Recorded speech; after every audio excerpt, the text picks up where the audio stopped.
Un calme relatif règne dans cette banlieue de Lagos.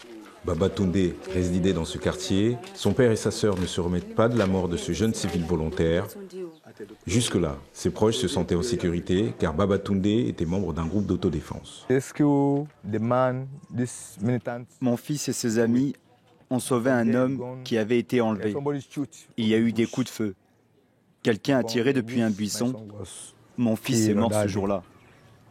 Les autorités ont décidé de réagir à l'augmentation récente des crimes de sang et des enlèvements.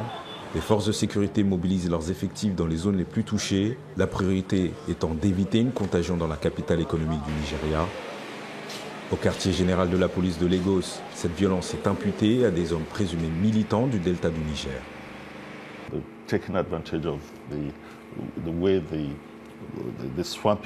Ils profitent du fait que la forêt soit entourée de marécages et qu'elle soit épaisse.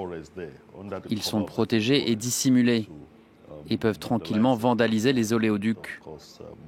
Mais maintenant, ils se sont lancés dans d'autres activités criminelles dans la région.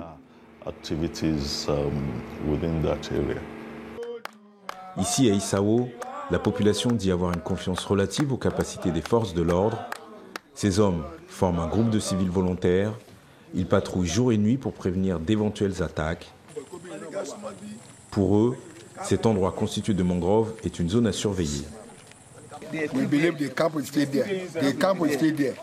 Derrière cette végétation, les volontaires suspectent la présence d'une base de repli pour les présumés assaillants. Ce pasteur vient de finir la construction de sa maison au bord de la mangrove. Il n'est pas rassuré par cette menace à proximité. Nous avons fui, ma famille et moi. Nous sommes partis. Nous avons quitté la maison. Nous avons laissé notre bétail à la maison et nous nous sommes installés dans mon église. À Issawo, la vie reprend son cours tant bien que mal.